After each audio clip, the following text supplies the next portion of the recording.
Hello, you wonderful people, and welcome to another episode of Not Too Comic Book.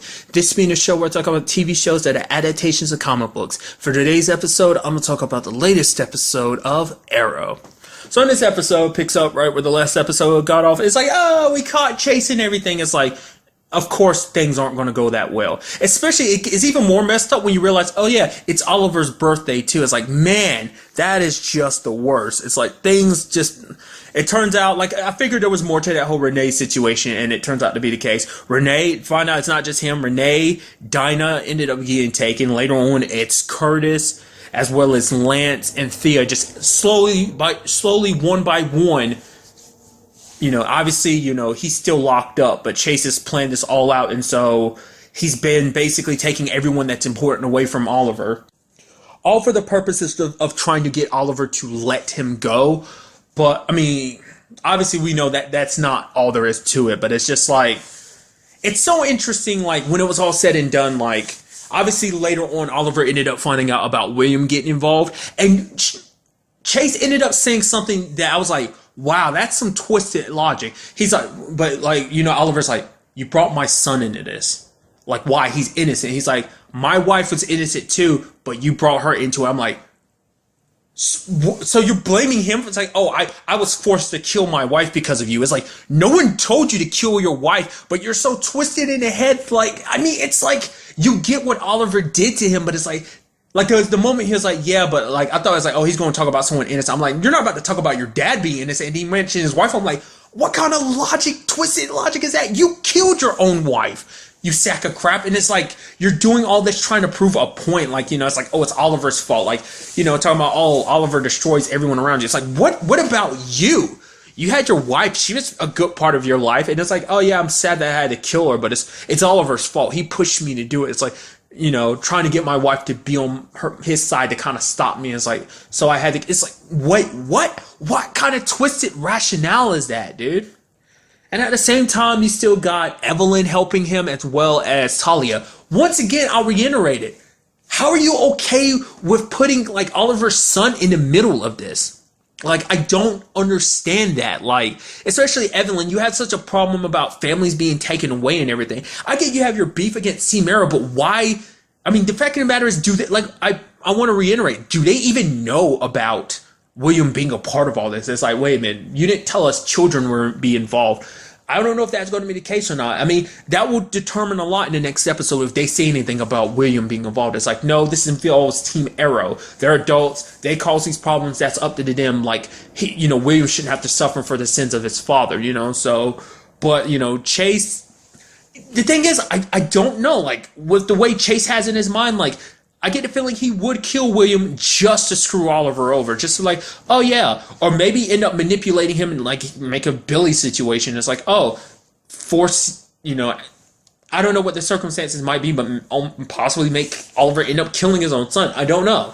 I mean, overall, this episode was all over the place with all the different things popping up. For one, we had Black Siren getting released because they needed her help because, well, for one, it's like they needed to get to Quentin, and Quentin doesn't know about Black Siren, which makes sense because I think they brought it up when she first appeared. They didn't want to tell Lance about her because it would complicate things. I didn't realize he didn't know about everything else. He knows about Barry, doesn't he? I know he knows about metahumans because Thea kind of brought that up in conversation, but it's like he knows about Barry, right? And everything about being. I can't remember that's come up before. I don't know. Because I know Joe and Quentin have met, like, before, but was that earlier this season? Or was that... No, that was last season. Because that was when Quentin was pissed at Laurel for not telling him that, Sarah had died.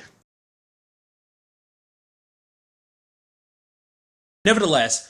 but he was caught off guard by Laurel. I stumbled through that. Caught off guard by Laurel, or to Laurel, which is kind of interesting. They kind of foreshadowed that a little bit because Oliver stepped into the place and Felicity had like a weapon on and was like, freeze! Oh yeah, I didn't know if it was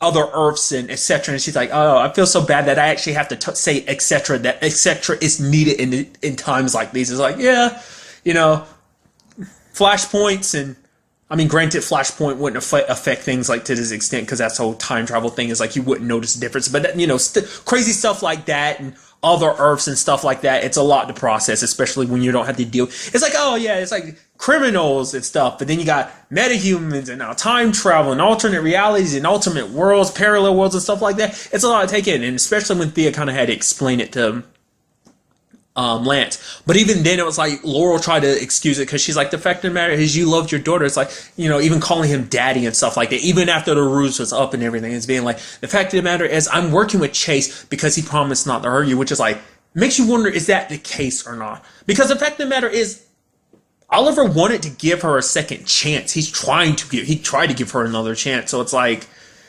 is she legitimately doing this because of that? I mean, we don't know what her Earth 2 life was like for her to end up the way she is. Who's to say Lance isn't gone? Maybe her mom is also gone too. So, I mean, like I said, I don't think they ever, when she first popped out, I don't think they really delved too much into like her life and things. Maybe it came up and I just don't remember. If you do know, let me know in the comments down below. But we also had the return of Malcolm Merlyn. Wasn't expected because obviously there was someone watching Oliver in the bunker. I was like, oh, obviously it's Talia sneaking up on him. He shoots a weapon and it's like, it's Merlyn. I was like, was not expecting that. I saw John Barrowman's name, but I would say Barrowman. I don't know if it might be pronounced John Barrowman. No, it wouldn't be No, because it'd be B-O, but it's B-A, so Barrowman. At least that's how I'm pronouncing. I know him. Nevertheless, wasn't expecting Malcolm to pop up, but he's like, obviously Thea's life is in danger, so we're going to work together to deal with this, which is like, it's like, I forgot the circumstances in which they left things off, which let's not forget, we know Malcolm is kind of still not the most trustworthy person. Granted, he doesn't remember not being that trustworthy person because the whole Legends things has already happened. I mean, because he was brought back to the exact time he was pulled from originally and had his memories wiped, so still. But it's like, oh yeah, you told Damien Dark about my son, so it's like, obviously we're not in the best terms, but it's like, hey, we need to work together to save Thea. She's my daughter, she's your sister. No matter how much she hates me, you know, the fact of the matter is that won't change. And that basically he's willing to do whatever it takes to get Thea back. So it ends up, you know, it's kind of interesting because he even brings it up himself. It's like, it's kind of interesting that me, a psychopath, have to tell you this, Oliver. But the fact of the matter is, cutting yourself off from people isn't a good thing. The fact is, you need human connection because it's kind of basically human connections is the only thing that gives us meaning and kind of gives us purpose. Without it, we're just kind of nothing. Because it's like, the fact of the matter is, you want to keep people at a distance and everything. But the fact of the matter is, those people will always need you, baggage and all. So your friends, your family, they need you now. So. Which, as you know, like, he ends up letting Chase go, which is like, you knew that wasn't going to work out in Oliver's favor. It's interesting where the location he decided to pick is like, he basically made it go full circle. Literally, the show went full circle on, so it's very meta on multiple levels, because obviously you have the flashbacks going. It's like, hey, we're at that point where we're taking you at the very beginning of the series. It's the last moments of Lee and you and him returning to at the time, Starling City, to become its protector, to become the one to save it and kind of fix the mistakes of his dad. But it's also now Lee and you is going to be the setup for the final battle. It's like, I guess in Chase's mind, it's very serendipitous because it's like, this is where it began for Oliver. His crusade began here. It's also going to be here where it ends, where he, you know, I mean, because it's like, it's hard to say what Chase wants. It's like, you know, he talks about he doesn't want Oliver dead. He wants to destroy Oliver. So, but I think he also, when he's destroyed Oliver by killing everyone important to him, it seems like they might be setting up a situation like Shadow and Sarah, where it's like, oh, you have to choose who will you save and who will die, type of thing. I don't know. Nevertheless, the final showdown is next episode. But the twist don't end there. Who else do we have joining this party? Oliver brings in Nyssa. Finally. I knew it had to come about because it's like, dude, this is dealing with Talia. It has to be Nissa that's involved. Like, hands down. Like, but I was expecting her to pop up a lot sooner, but it's like, now that the rest of the team's taken out, like, he has to turn to her for help because they didn't bring it up. Like, Oliver can't do this alone. So Malcolm's like, I'm not working with her because because of her, he lost everything. And that's why he ended up working with Damien Dark in the first place, because he lost his hand. He lost his position as the new Ra's al Ghul. Because she dismantled the organization and everything. So, but Oliver ends up, Oliver didn't really explain the whole Talia situation to Nissa. So, which is like, I forgot like how important this place would also be for Nissa too, because she's like, yeah, this is where I found Sarah. I was like, right. I don't know. I didn't even think about like it having significance for her. I wonder, does it have any significance for Malcolm? I mean, maybe not. I don't know.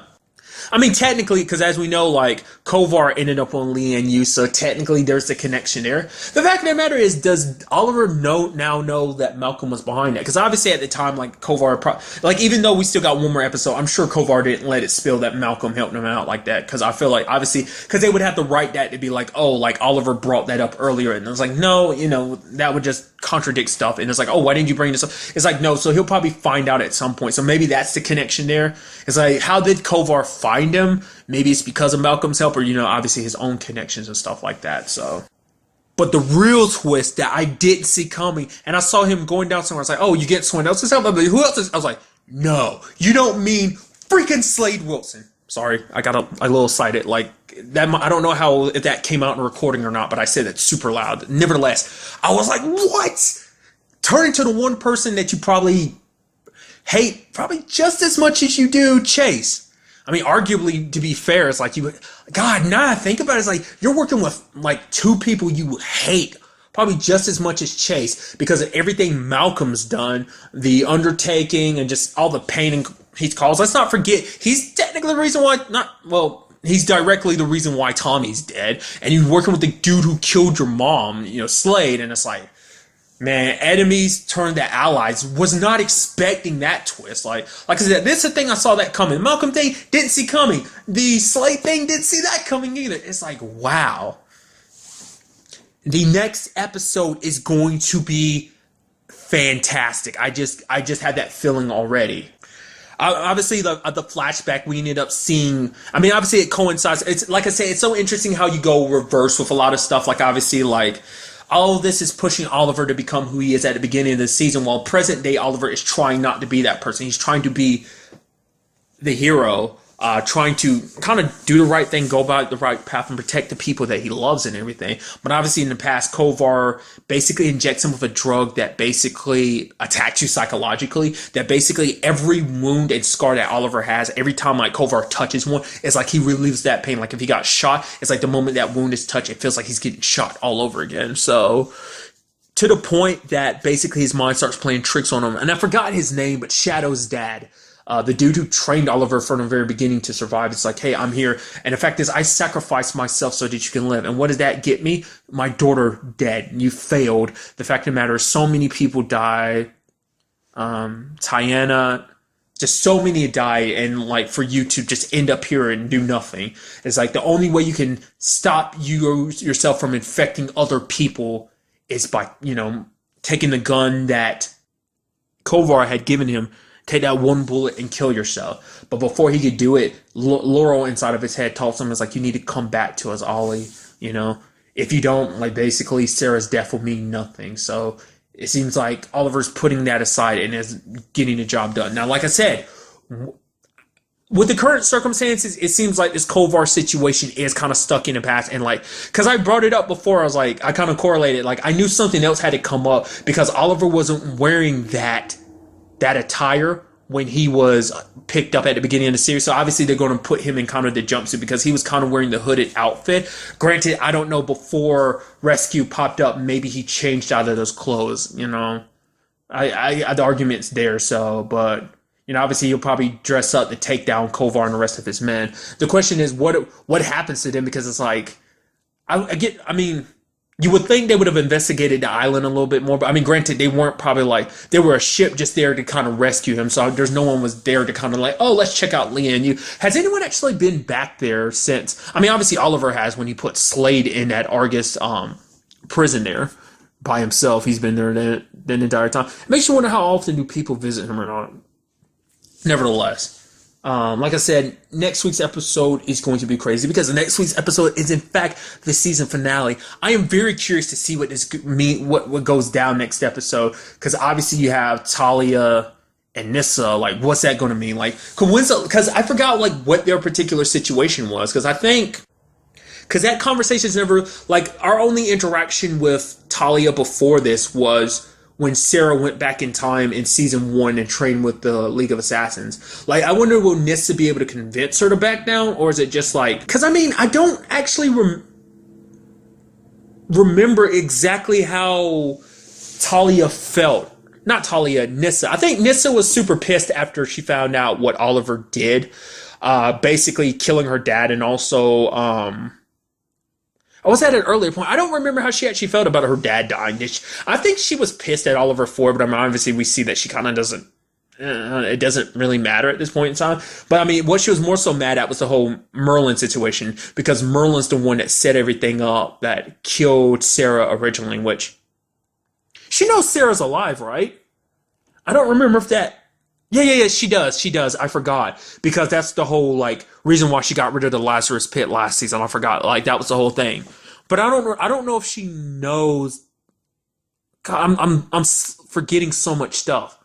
I don't think her and Nissa have had, like, I don't think Sarah and Nissa ever had, like, a conversation of, like, oh, yeah, I'm actually good. I'm no longer controlled by my bloodlust. I'm actually, traveling through time being a hero. I don't think they've had that conversation. Because I think the last person she saw before she left was... Laurel. I think that's the last person she talked to. So Sarah, I mean, not Nissa. So like I said, it's definitely going to be some interesting, especially when it comes down to the Artemis situation with Evelyn. And like when it's all said and done, like she is Artemis, and me and Young Justice. It's like, what does that mean for her? Will she have a change of heart? Will she help them? What does that mean going forward for her? Will she get locked up? Will they give her a second chance? I mean, it's pretty hard to give her a second chance after everything that she's done and putting them all in danger and whatnot. So, and I guess main thing we're going to see in the next episode might be Dino versus Dino. We'll have Black Siren versus Black Canary, especially because Curtis he got a new device. Well, I think it got dropped, but not unless they bring it for her. Not unless Laurel ended up picking it up when they ended up, kidnapping Curtis. So we will just have to wait to see what goes down in the season finale. But really, that's all I want to talk about in this episode. Till the next time we meet, be happy, be safe, live life to the fullest, and enjoy it. Good day and goodbye.